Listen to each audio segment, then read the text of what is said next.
سمعون. سوف نكمل حلقات دراسة اللغة الأشورية. هذه الحلقة الخامسة. سوف يشارك الرابعة. لا، الخامسة صارت.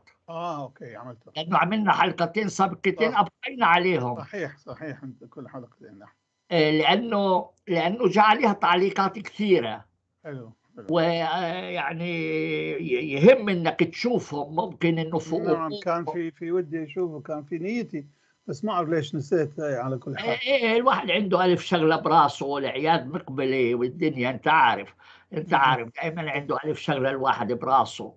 على كل وانا ما زلت اعمل يعني على الحلقة، على الطبعة الرابعة للقرآن، او مثل هيك على كل. ابونا، انت شاركنا الكتاب تاعك وقلنا عن شو بدك تحكي لنا اليوم. نعم هسه شاركك هو واشوف لك. انا بديت ادرس يعني الاحرف واحفظ فيهم. ايوه، عفارم طلعت. طلعت. لا، هلا رجعت انت منور الشاشه، ما عندنا مشكله، بس يعني احنا من الكتاب. انا اريد هيك زين. هذه اوكي هلا طلعت. لا ابونا، ما طلع. جيب. فهو بصير الكتاب عندك ابونا له اطار احمر على الشاشه. اعرف بس ما اعرف ليش. لا، ما هو لما تفتح شو اسمه مشاركه تختار الصفحه اللي تهمك. هيك. ايوه، عفارم عليك. ايوه، تمام. عليك. عفارم عليك. نعم. عفارم. فرجينا اولا ابونا الصفحه اللي انت اضفت لها الاحرف العبريه بالسابق. ايوه، عفارم. اوكي. يا ايوه. طبعا الاحرف هذه احنا رتبناها انها تكون كل ابونا رتبها. على طلبك انا دخلت حتى السرياني الغربي والعبري كذلك. ايوه. فقط للمقارنه هيك، ولا نحن شغلنا هو السرياني الشرقي طبعا الاشوري. عفوا. الاشوري. عشت الاشوري. نعم صح بالضبط، الاشوري. فكلنا حلو واحد يعني نقارن بين الاشوري وبين السرياني الغربي. الغربي شفته، والعبري. هيك الواحد يكون عنده فكره. والعربي عندنا هناك 3 لغات. ايوه. واظن حتى ابونا الخانه تاع ملاحظات ما لها داعي ليها، لانه ما عاد فيها ملاحظات هاي. صحيح. بعدين انت تحذف كل هاي الخانه المصريه. انت كتبت الجيم. جيم المصريه. ايوه، انت ممكن تكتب المصريه بحد الجيم. شوي راح تكبر لا، بحدها، مش تحتيها بحدها. جيم مصريه. ايوه، في مكان ابو ناظر. ايوه، اكتب. راح اعملها بعدين. بتظبط حالك يعني.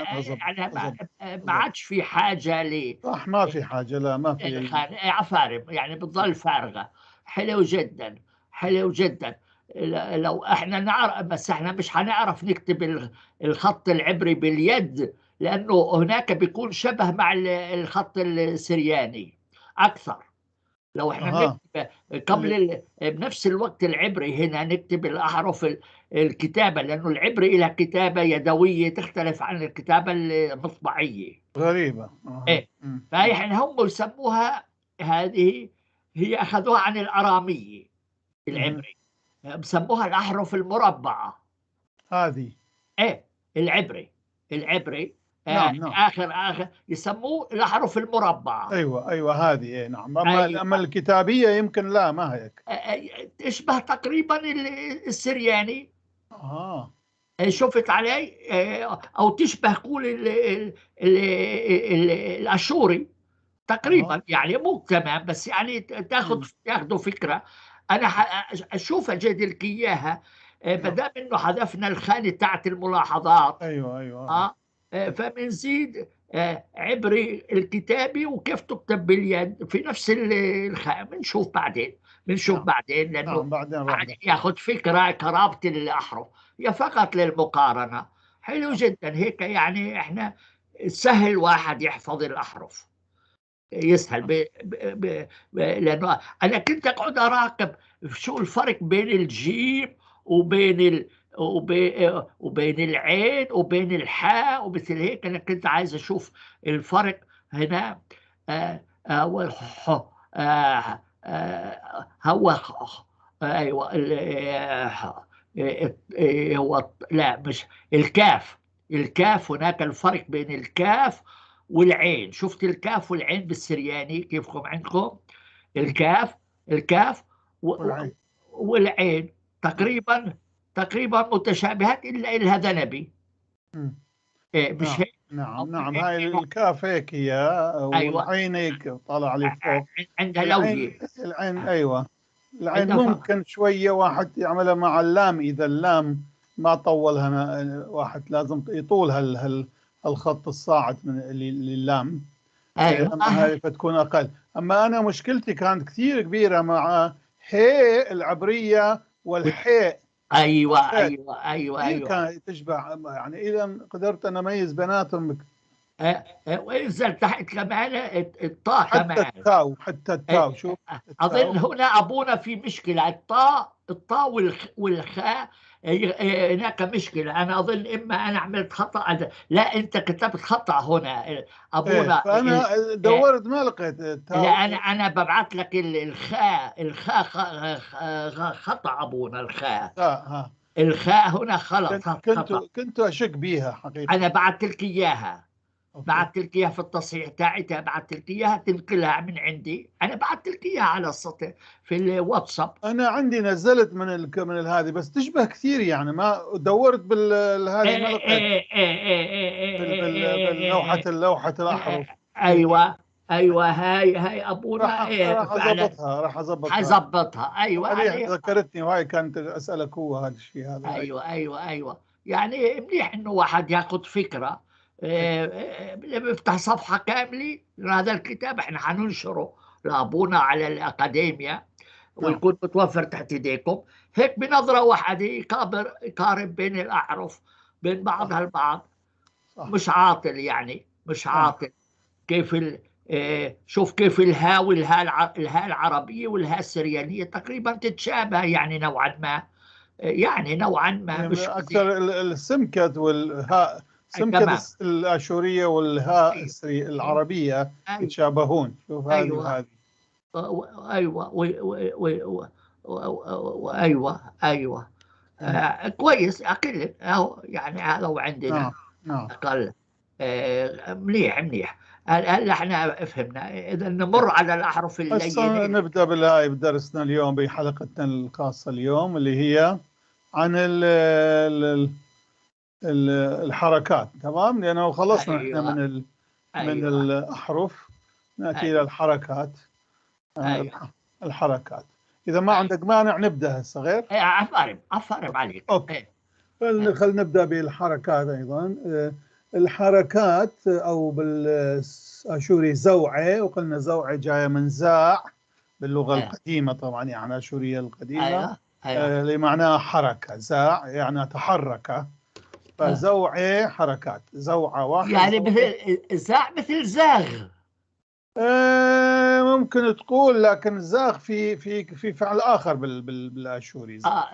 ايوه بس اللي زاع. احنا نقول زاغ يعني حيد شويه. زعزع اه تزعزع يمكن. آه، احنا نقول زاغ من تزحزح. ابو ايوه او زحزحه. او بقول زوغ أي. من مكانك يعني تحول من نعم بالضبط، مكانك. حركة يتحرك. أي. ايوه زاع. أيوة شو سموها؟ زوعي. أيوة زوعي. أيوة. ايوه زوعي. ايوه عفارم عليك. وطبعا عفارم إنجليزي عليك. هي فاولز يعني، أو فوكال. سمينا حركات. نعم ايوه أوكي. فالحركات عندنا هون كما تلاحظون، الحركات هي عبارة عن نقاط صغيرة مثل ما بالعبر. ابونا يا ريت انه الكتاب تاعك من تحت تكبره شوي. لانه الشاشه يعني ماخذ مكان صغير. شفت علي؟ لو تكبر الكتاب تاعك يعني أها. ياخذ كل الشاشه. ما اعرفش اذا تعرف تكبره. يعني فقط من تحت مو نعم يعني نعم من تحت. لازم. تعرف كيف تعمل. ايوه ايوه هنا هذه من تحت على اليمين على اليمين على اليمين على اليمين على اليمين على اليمين ايوه هنا على اليمين وبتعمل زايد على اليمين كمان شوي على اليمين روح ابون على اليمين. يعني تريد اعمل اكبر. اوكي ايوه مشان يغطي كل الشاشه. دقيقة خلي ارجع الى هذه لا مش هيك ابونا. دقيقة خلي ارجع وبعدين اكبره، لان هيك ما اطيق اكبره الصراحة. طلع يعطيك كبره ابونا. انت روح على اليمين بالسهم وفي زائد بعده كيشتغل دقيقة. ايوه فارم. ايوه ياخذ وقت. ايه فعندك انت ايوه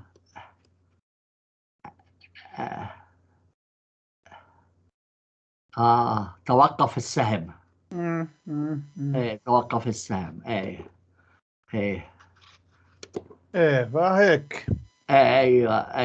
ايوه يتوقف السهم لما يكون النص كبير او الكمبيوتر ما عندوش القوة الضرورية. ايوه على كل شو نعمل الان؟ ظلينا واقفين. دقيقة اللي جاء. اوكي ايوه احذف هاي الصورة السوداء اللي جت بجه هنا. ايوه وحتى هذه. اوكي هلا هون. ايوه عفارم عليك. ايوه كمان دقيقة شوي موقف. عاد وقف شوي. وقف.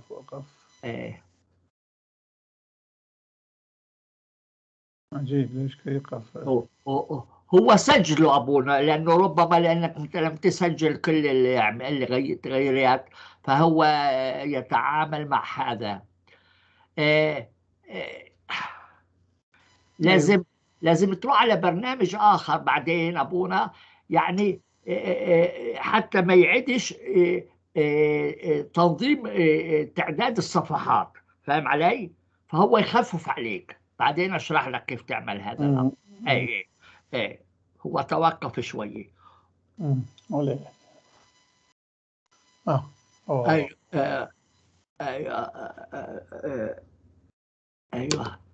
ايوه صربت. دقيقة بس شوية ارجع لي هذه. هلا نكبر. لا مش هيك ابونا. لا دقيقة دقيقة.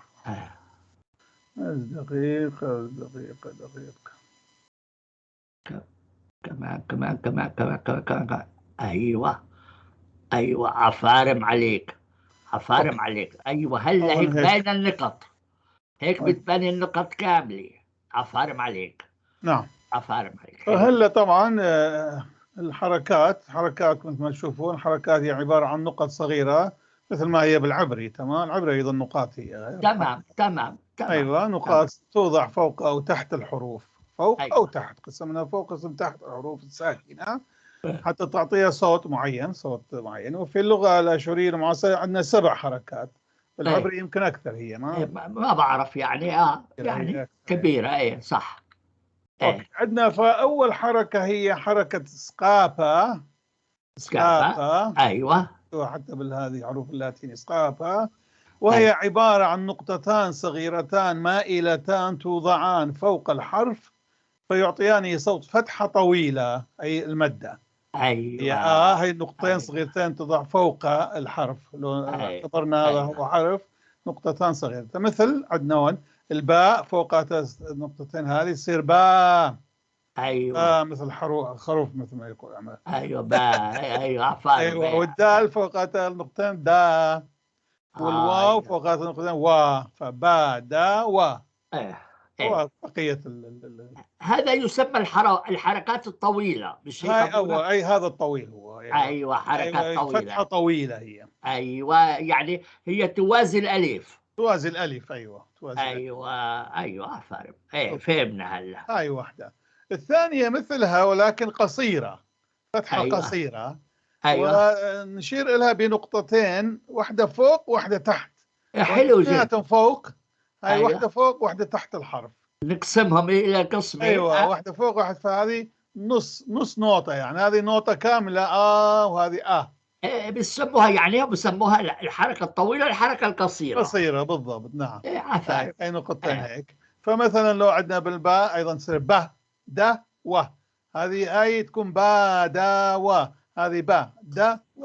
فطبعا حلو هاي جدا. عندها أيضا بعدين راح نشوف عندها وظيفة، ليش عملوها القصيرة؟ عندها وظيفة أخرى راح نجي بوقت لما نحكي عن الكلمة. عفارف عليك. أيوة. عفارف عليك. أيوة. أيوة. هذه هي نسميها بتاخة أو بتاحة إذا تريد يعني فتحة بالعربي. فتحة بالضبط، هاي فتحة، نعم. فتحة هي فتحة. سقافة الحقيقة لو تجي معنى سقافة هي رفع. رفع، أيوة. بالعربي الرفع هو ضمة مضمومة. أيوة. عفارف. بس عندنا لا، هي رفع. لذلك الصلب مصلوب نسميه سقيبة. المصلوب. شوف سقافة هي المصدر المطلق سقافة. والسقيبة هو اسم المفعول. والفعل هو سقاب. فسقيبة المصلوب المرفوع، يعني المرفوع. وسقافة هي عملية الرفع. أبونا في نفس الوقت أنت كررنا الأحرف واحد بعد الثاني بالسرياني مشان نتعلمه بنفس الوقت. هلا شوف سقابة، الحرف الأول هو الزين، روح هناك فوق على اليمين، على أقصى اليمين. أيوة. أوكي. زين. سقافة زين. أيوة. قوب سقافة قا، هيك نتهجن احنا، هيك تعلمناها من الصغر. نقول زين قوب سقافة قا زقا بي سقافة ألب سقافة. اقرأ بالعربي. زين قاف. زين قاف أليف باء ألف. أيوة. أشر عليها بالسرياني مشان نفهم على السرياني. أيوة. زين قاف. زين قاف بي وألف ألب. أيوة. هيك تعلمنا الأحرف بنفس زين قاف بي ألب. أيوة. مش ضرورة تذكر، مش ضرورة تذكر اسمهم بالسرياني مشان يسهل علينا. الفضل لنا إياهم. زين زي قا با وقع. ايوه. هي الأخيرة مثل ما قلنا لما أو يمكن حكينا عنها أنه ما تلفظ هذه، إنما تختم بها كل الأسماء والصفات باللغة الآشورية عدا المبتورة الكاملة تنتهي بألف، يجب أن تختم بألف، والألف هذه ما تقرأ. وشو يعني كل الأسماء لازم تنتهي كل بألف. الأسماء والصفات كلها، الكلمات هذه عدا الأفعال. كلها. يعني اللفظ الآ هي جاي من الحركتين، مش من الحركة هذه، من الحركة الموجودة فالحرف الأخير في هالكلمة ما نعتبره نحن الألف، نعتبرها ما قبل الألف، الباء. أيوة. مثل العربي يقول قتلوا لام واو ألف، الواو لا الألف لا تلفظ. أيوة. مش هيك؟ عملوا. نعم. عملوا لام واو في حالة الجمع العربي. نعم. أما عندنا هذه كل الكلمات تنتهي تختم بهذه ألف ولا تلفظ الألف. وليش العادة ألف ختامية؟ راح نشوف أنه خلال النص أنا دائما نسميها ألف الختامية. وشو فايدتها؟ الختم، حتى نعرف أنه الكلمة انتهت. انتهت، لا ننتظر شيء آخر. إذا ما حط هذه قارئ راح ينتظر شيء آخر موجود، حروف أخرى لازم. فاهم عليك. يعني هي مثل الفاصلة، مثل القاطعة القاطعة بين الكلمات. أنا شايف باللغة الروسية يمكن بالحرف السلافي عندهم آر كبيرة مقلوبة أيضا في كثير كلمات تنتهي بها، ولكن ما يلفظوها، ما عندها شيء. أنا هيك يعني من ما أبغى كثير مرات هيك. خلينا على اللغة السامية، فعلا هي نفس الشيء. ونفس الشيء أظن كمان في العبر عندهم نفس الظاهرة.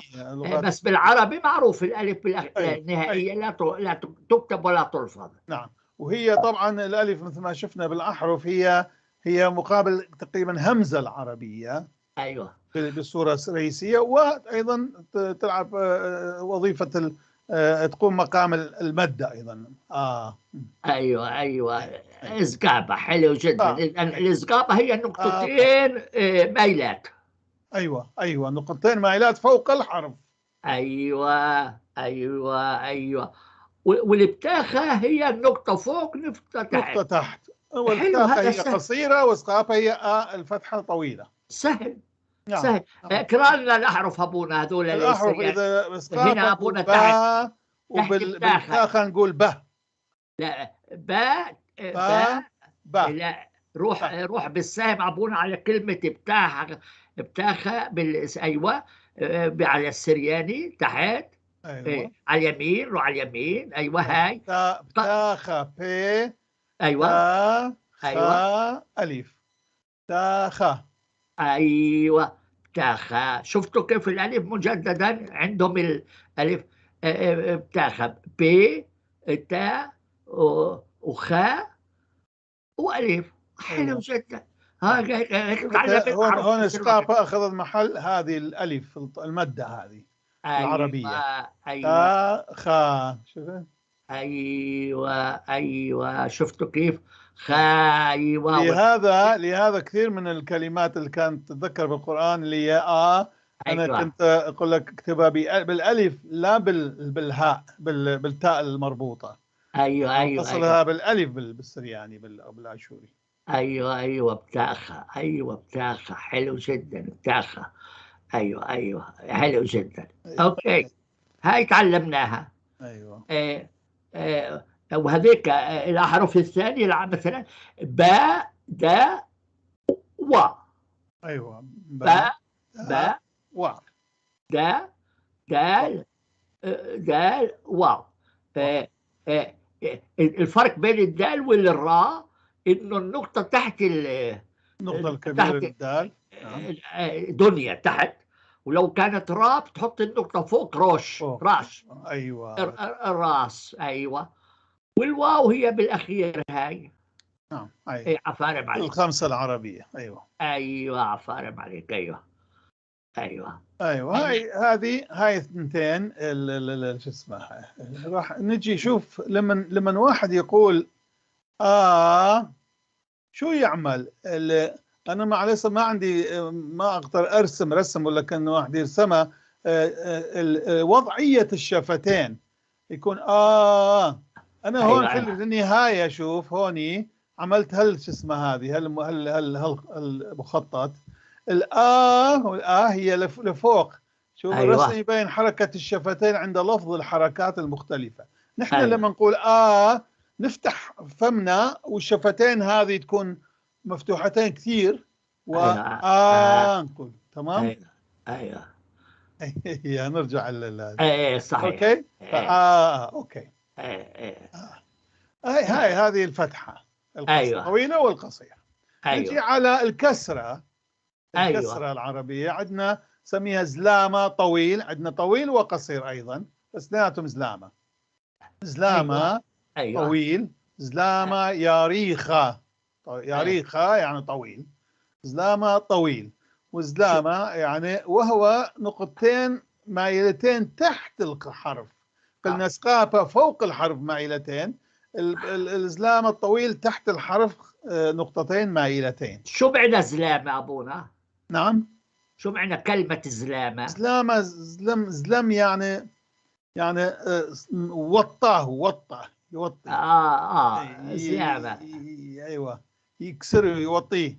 ايوه. زلامة. فصوتها هو طويلة. كسرة طويلة.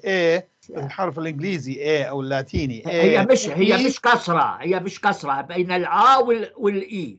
ايوه. مو هي ولكن بين الآ والإي. طبعا هي خليط من الآ والإي. ايوه. والإي والإي. بين الآ والإي. ايوه. بين الآ والإي. ايوه.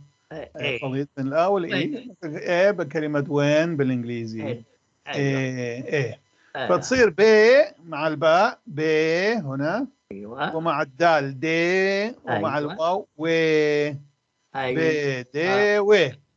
ايوه. هلا قرأنا الأحرف السريانية لزلامة طويلة. زلامة زين ايوه لمت سقابة لا زلا ميم سقابة ألب ما زلامة زي لا ما ز لا ما وأه وطويله نفس الشيء، تا زلامة لا وطويله شو طويلة يا يريخه ريخة يريخه.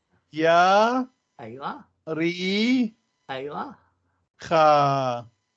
ايوه شوف الإي ريخه. هذه إي هاي راح الاي، نجي عليها. الراء والاي والخاء والخاء والالف الألف الختامية. عفارم عليك، عفارم كويس، استفدنا زلامة يا هيك ريخة. تعلمنا الاحرف والحركات نفس الوقت. نعم. ايه كمل هلا. أي. ايوه والكسرة القصيرة زلامة كريا كريا يعني قصير، زلامة ايوه قصير. هو رمزه يكون نقطتين أفقيتين تحت الحرف، هون مائلتين، هون أفقيتين تحت الحرف. ابونا، هل هي ايه ولا اي؟ إيه آه. إيه مو إيه، لا إيه بتجي بعدين إيه. لانه انت حطيت هيك كسره بي دي وي. أنا عبالي يعني إذا إيه لازم أحط ياء. إيه دي ايوه شوف راح تجي هون لما إيه. الإي حطيت ياء، شو بي دي وي. ايوه هي اذا لازم تكتب هنا بين الا والاي. ايوه ايوه. ايوه مشان هاولي نوضح، لانه هنا انا ما فهمنا احنا. هي مشكلة، اظن احسن انه نمسحها هذه حتى لا ايوه تعمل لنا مشاكل.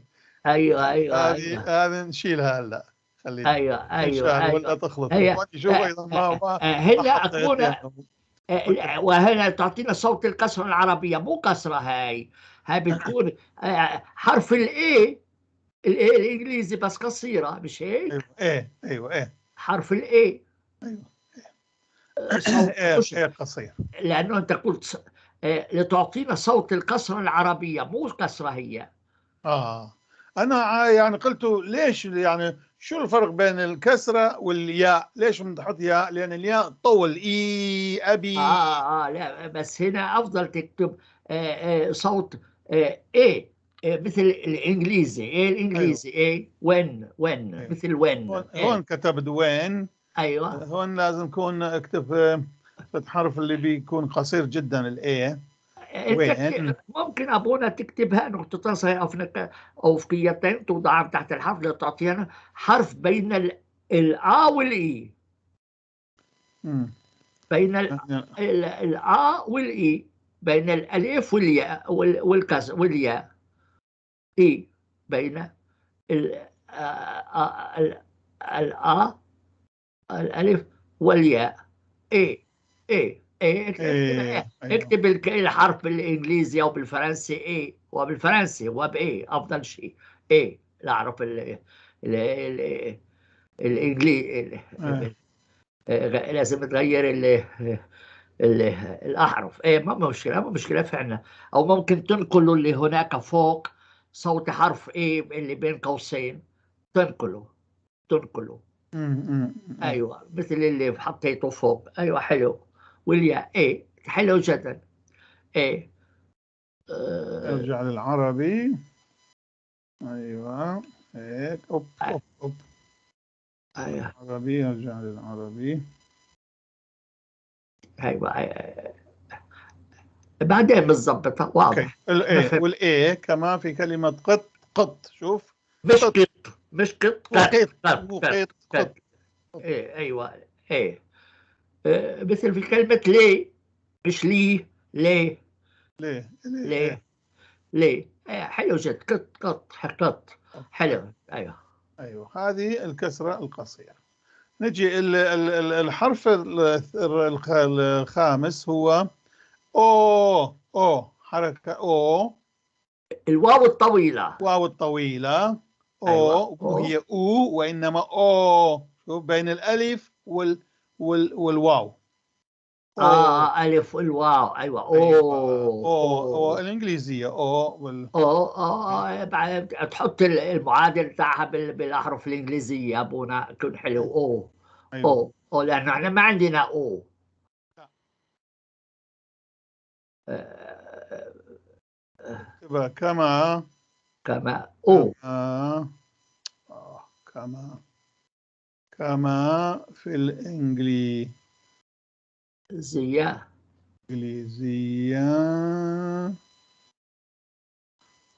أو خلي أبدل هذه أو ايوه وأرجع هذه. شايف كم قد نحن لازم تغير الآية. أيوة فهمت. على كل. اختار الواو لا هاي مشكلة. شفت مشكلة؟ ايوه هلا ايوه عفارف هلا كما في الإنجليزية أو إنجليزية. وأيضا ماذا هو عبارة عن حتى أبونا مش ضروري تكتب الإنجليزية كما أو يعني تساوي الأو كما أو خليها هيك منيح حلو جدا. كما أو أيوة أو كما يوضع بعد الحرف منيح. أيوة هي كاتبها أنا. أيوة شفت في الصفحة هذه كاتبها. أيوة شوف كاتبها هذه. أيوة لأنه ما أجى كلها بنفس الصفحة. أيوة حرف مباشرة. أيوة من حرف ونقطة. شوف هذه مركبة. هذا الحركة هذه هنا طبعا الواو لما تيجي فوق نقطة بعد هاي تبطل تكون واو. أيوة هذه تصير يعني تنقلب من حرف إلى حركة.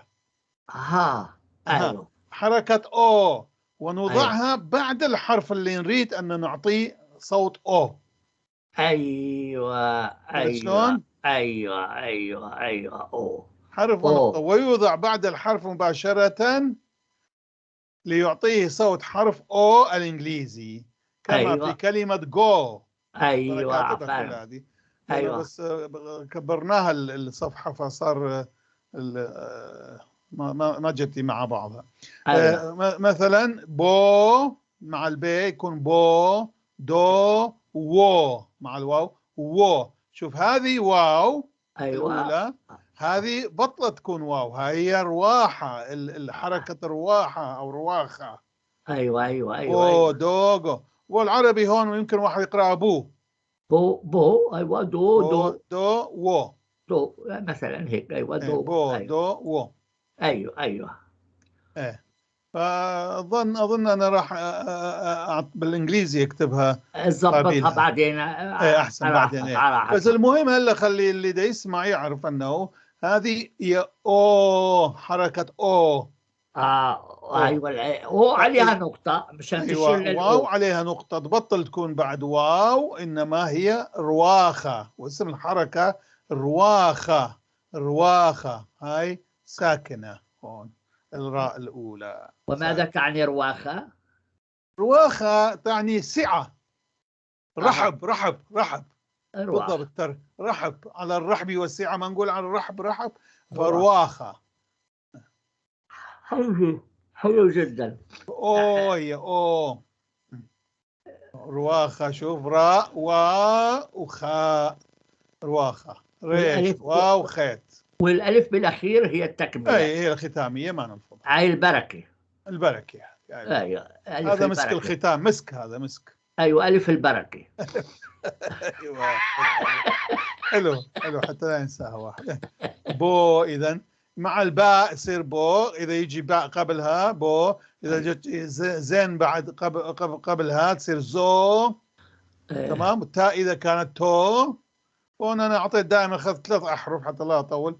هي الباء والدال والواو. احنا فلاح نسميها طقة الميزان. لما أنت بتكيل شيء بعد ما يرجع الميزان بتزيد شوية مشان تطق الميزان. كل هاي بركة. نعم. هاي بركة. هاي البركة زيادة. هاي زيادة. أيوة هاي زيادة البركة. أيوة هذه هي أوف. أيضا رواخة. أيوة بالإنجليزي كاتب رواخة. اوكي، نجي على الحركة السادسة. ايوه تسمى الرواسة. الرواسة. ايوه اوف، ايوه دقيقة بس ما محط ايدي تمام. ايوه، رواسة. يعني وهي ايضا واو ولكن نقطة تحتها مو فوقها. وهي تلفظ اوه، ايوه، مثل الواو العربية. اوه. او اوه ايوه، دو. نقطة تحت، نقطة تحت. تحت الواو. والواو هنا بتبطل حرف، بصير حركة. تصير حركة اوه. هلا شايف فهمت. شلون؟ ايوه آه، عبودو. آه، رواسة. رواسة. عيد اقرا لنا الأحرف أيوه سرياني. أيوه هنا راء وصا وألف الختام. رواسة. رواسة. شوف كيف الصاد بيكتبوها، غريبة غريبة عجيبة. الراس تاع الصاد رواسة. تاعكم رواسة. نعم. أيوه الصاد، أيوه الصاد هاي شكلها غريب عجيب الصاد. ايه بالفعل غريبة هي. ايه على كل ما في الغريب من رواسة. الشيطان. رواسة، يلا حلو. أيوة، والحركة الأخيرة السابعة هي خواسة. خواسة. ايوه وهي خواسة. وهي وعبارة هي عن يود. عن يود تحتها نقطة. وكيف تلفظ هاي؟ حرف اليود إي تلفظ إي. ايه مثل الياء. إي أيوة. مثل الياء. مثل ياء. مثل ياء بي دي وي. إي. اه يعني هي ياء نقطتها تحتيها نقطة. تحتها نقطة، فتبطل اه تكون ياء، تكون تصير حركة إي. ايوه ايوه أيوة، فتوضع بعد الحرف. يعني هون ايوه لو وضعنا يود قبلها يود أخرى راح ايوه تصير يي. يي. يي يا يا وإي يي. ايوه يعني ايوه بالعربي ياءين. ايوه يي. ايوه ايوه أيوة. يي. واسمها خواسة. ايوه خيط وب باء. باء تحتها نقطة. ايوه مش واو. باء ايوه تحتها نقطة.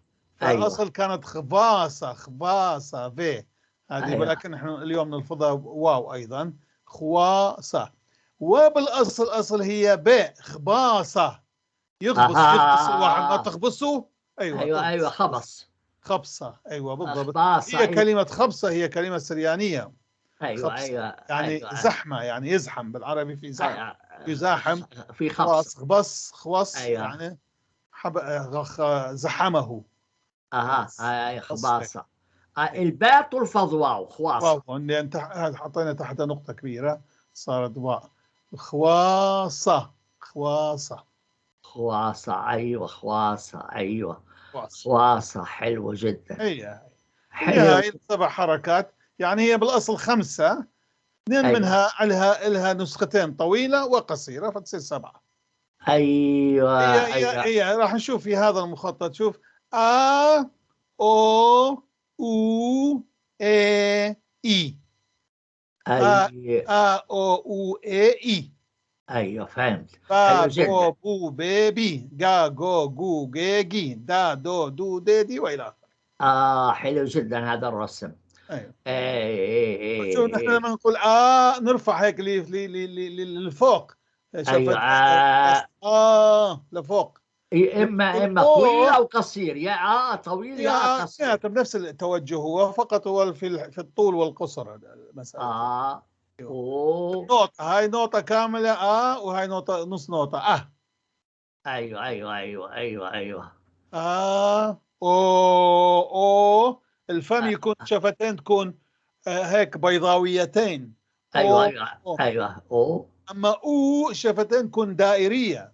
او ايوه ايوه تمام. ايوه ايوه او والاي وال- تكون بين قلنا والاي ايوه لا هي اي ولا هي هي اي بيناتهم.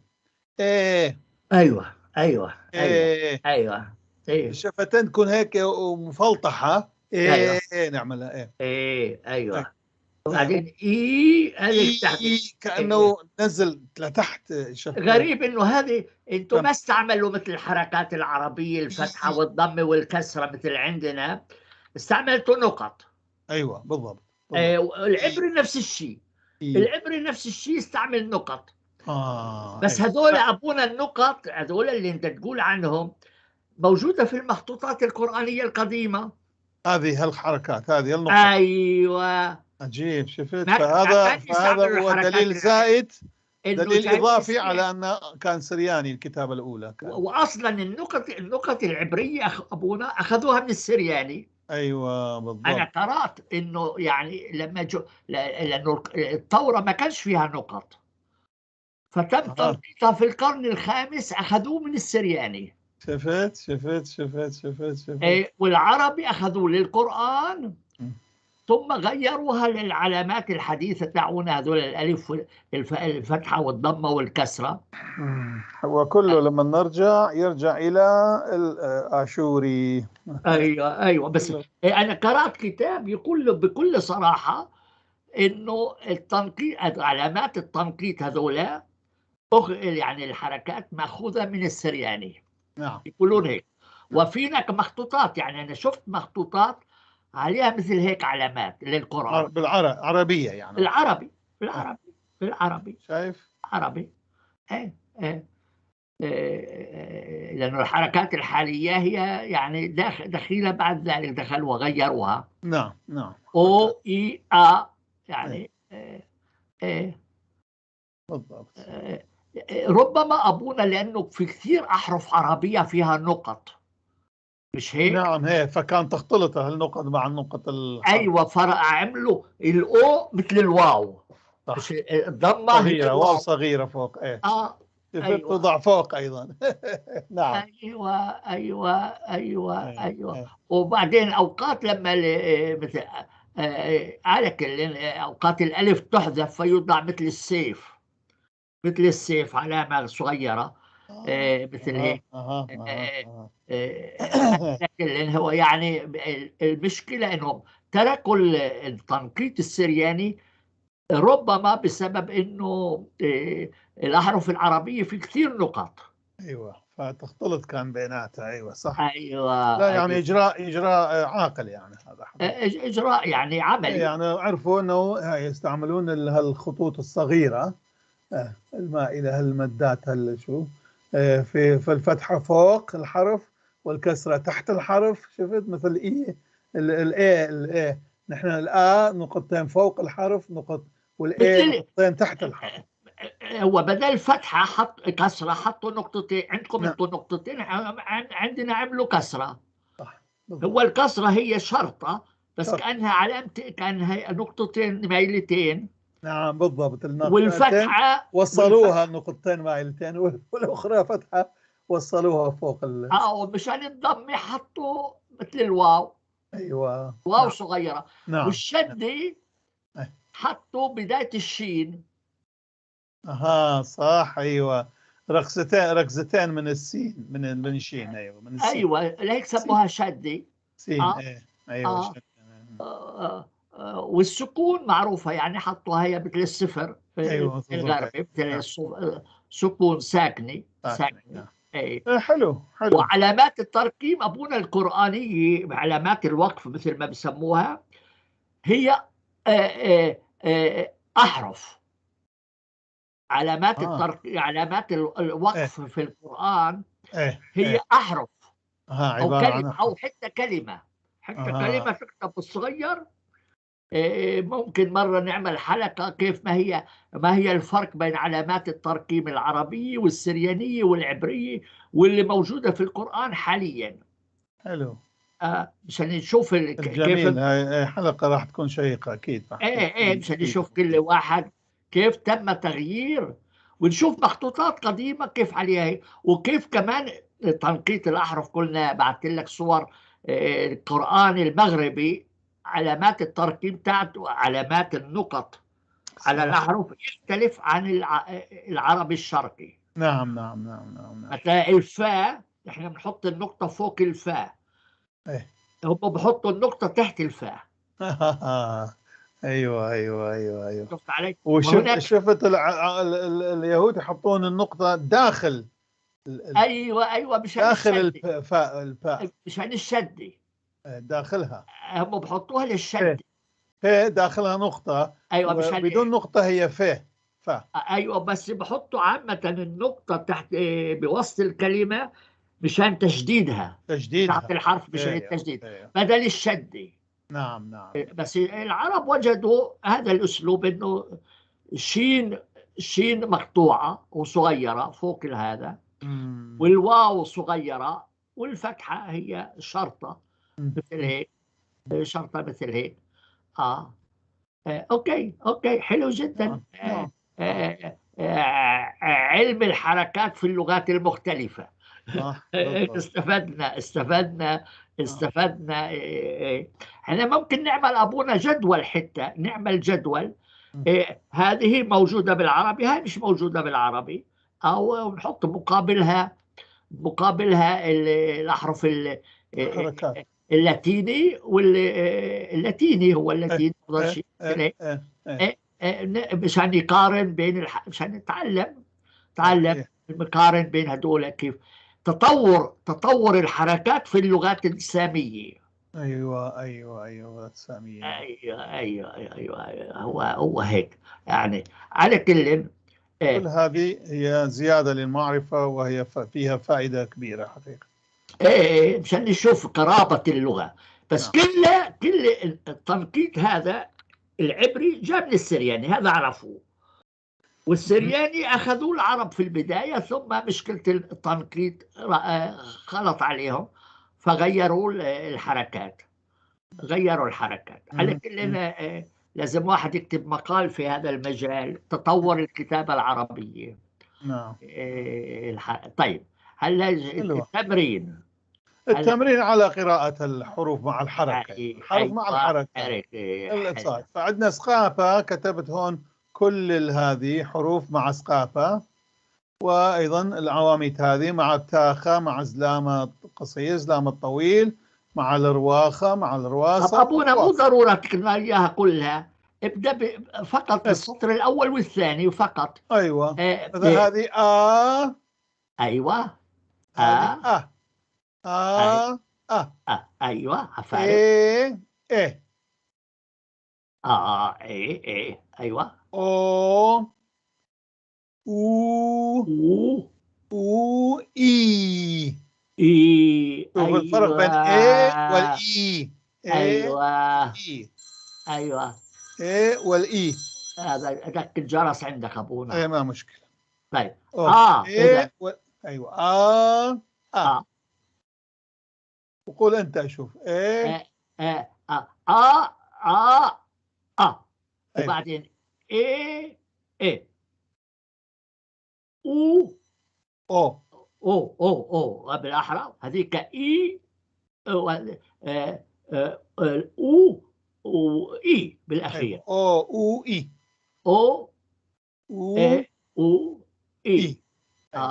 لازم أتدرب عليهم. واحد على كل بعدين أنت أبونا سهل جدا فوقها تكتب الموازي اللاتيني لها أو بالأحرف الإنجليزية عشان يسهل. نعم. حلو، هذه خوش فكرة، راح أعملها، هاي بسيطة. لأنه هاي سهل، لأنه هنا صعب واحد، لأنه الحركات السريانية لا موازي لها بالحركات العربية، فتختلط أيوة. أما باللغة اللاتينية ممكن. اللاتينية موجودة كلها. أيوة موجودة. أو إي إحنا لما بدينا نتعلم الفرنسي ما كنا نعرف نلفظ الإي. صح، بالفعل. أيوة. وما كنا يعني أشياء، وما كنا نعرف ما نعرف نلفظ الأو. صح. نعرف لو وي. أيوة. أما كيف يعني الأو كان عندنا مصيبة كبرى تلفظ الأو. صح. أتذكر يعني كانت جلسات مضحكة مع الأساتذة بعمر 11 سنة، تشوف الفلسطينيين مشاغبين في المدرسة. صح.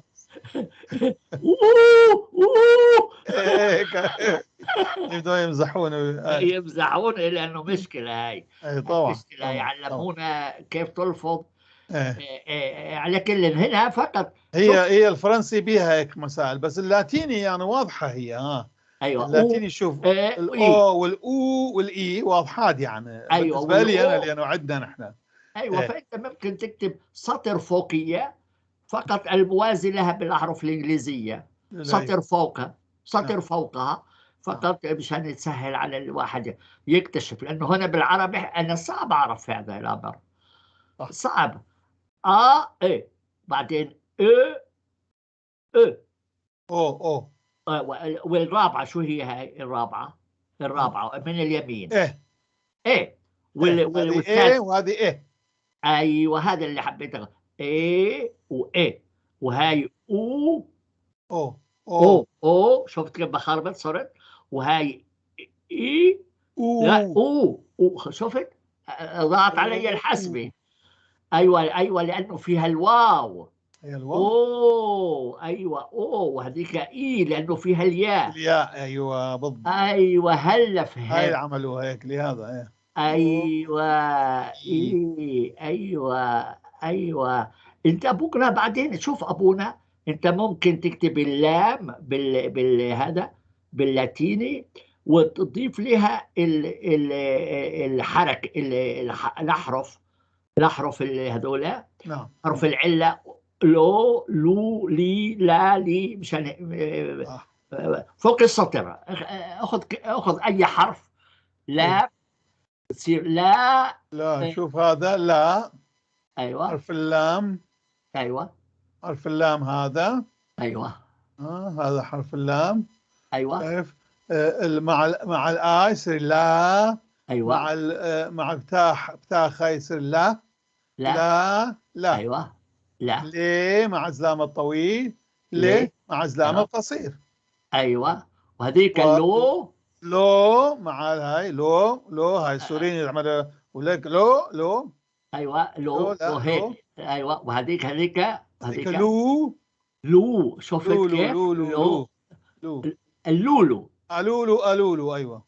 اللولو ما قالولو ايوه قولوا. لولو. وهذيك لي. لي ايوه لولو لي لولو لي. عفارم عليك، عفارم عليك. فانت لو تضع لنا مره واحده فوق سطر، بالسطر فوقيها إيه. الحركات هذول بكفي. نعم نعم بكفي، ومو ضروره تعمل لنا الكل. الكل، واحد واثنين وخلص، يعني جميل اخذ جميل. اللام، نعم ايوه ومثل هيك ايوه الخفيف اللي احنا نعم نعم. بعدين الواحد بيلتخم العدد الكبير، ما تسكر صحيح علينا ابونا. صحيح صحيح ثقلت علينا ابونا، صح خلي درسك خفيف على المعده. صح. ما قلت لك بالياباني عندهم اي او اي. هم عندهم اي او اي با بي بو بو بي جا جي جو جو جي. ايوه. فاكتب لنا فقط مثالين بسيطه بكفينا. نعم اخذ اللام والباء، مثلا اللام والباء. ايوه ايوه، الباء، وفوقيها حط لنا المعادل لها بالغربي، مشان نعرف يعني نقدر. ايوه حلو جدا، هاي تعلمنا الحركات. ايوه. هلا شو الدرس القادم حيكون؟ الدرس القادم راح نشوف بعض المعلومات مهمة حول الأحرف والحركات في طيب، هناك هنا نتوقف هنا شوي، أيوة لانه نتوقف. هلا انت بلعتنا امور كثيره. صحيح صحيح. انا حوقف التسجيل حتى تقدرون تهضموها، هسه لازم و... واحد يهضم. هلا نعمل حلقه قادمه بعد دقيقتين، مش هيك نعم ابونا؟ نعم يلا، نعم انا بوقف هنا. أيوة.